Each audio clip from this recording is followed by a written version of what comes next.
there are many ways that you can do the khair. But as a wise, as a smart believer, you should do a khair that always stays with you. You know, if you want to collect water, you will have to dig the ground. Once you dig the ground, you can collect water from rain, from river, from ocean. And that water will stay with that ground. Or when camel sits on a ground, his chest and his belly stays with the ground. You're gonna wanna do an activity or an action that the khair stays with you. The khair is not momentarily. The khair is always part of your body. Whether you're sitting, whether you're laying down, whether you're sleeping, eating, teaching, walking, working, whatever you're doing, you want to do an action, an activity, the khair never ever leave your body. And one of those activities that you can do, there are many out there by the way, and we all know about it.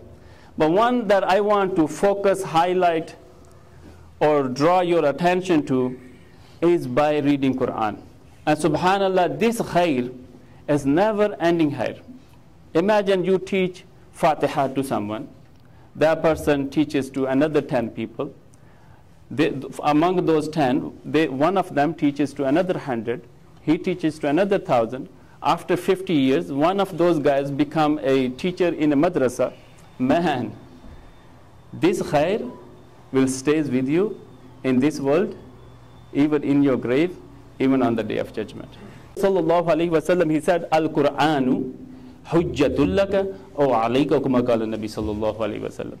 This book, this Quran, it will either testify for you, it will fight for you, or it will testify against you. If you have friendship with this book, if you're reading this book, if you are loyal towards this book will fight for you.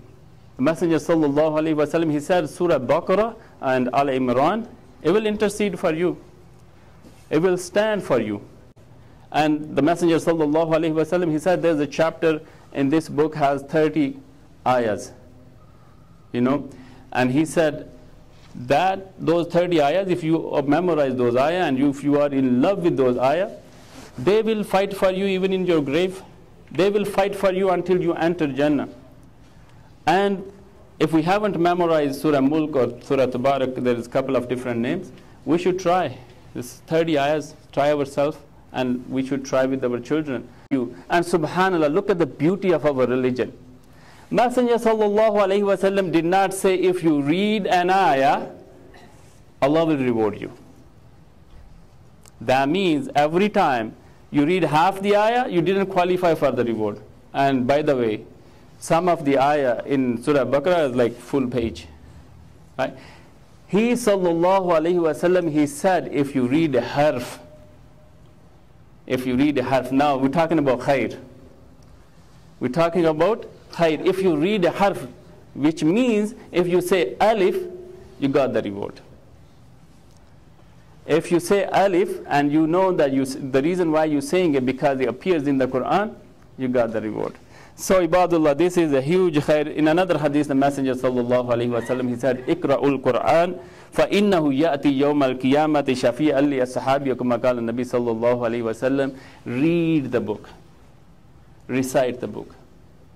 This book, on the day of judgment, will intercede for you, will fight for you. There's another hadith narrated by Umar bin Khattab.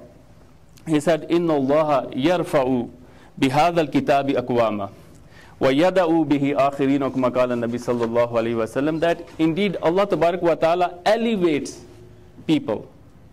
You want to know the difference who is highest in the sight of Allah?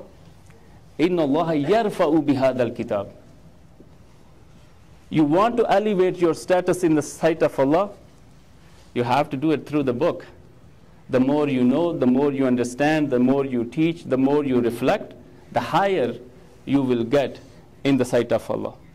And those who abandon the book, of course, He abases them. He degrades them. So all those who know the book and those who do not know the book, they are not equal in the sight of Allah. Even hatta Subhanallah, you know, Allah Tabarak wa Ta'ala, He says, La nufarriku bayna ahadin min rusuli. Don't differentiate between the messengers. Now this ayah talking about there is no difference in their message. Every single messenger came with the same message that there is one God. But then there is another ayah, Tilka rusulu faddalna ba'duhum ala ba'dim minhum man kallam Allah.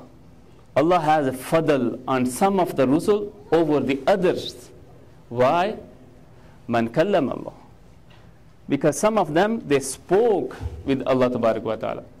You know, among all the messengers, there are Azmul Umur, 5 of them Azmul Umur. But among those, he said, I have my fadl on my own messenger because they minhum man kallam Allah. And let me ask you a question. When we read Quran, what do?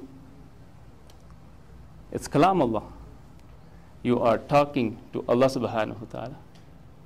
So someone who's talking 4 or 5 hours a day to Allah has more fadl on him. He is doing more khair. He is part of the khair.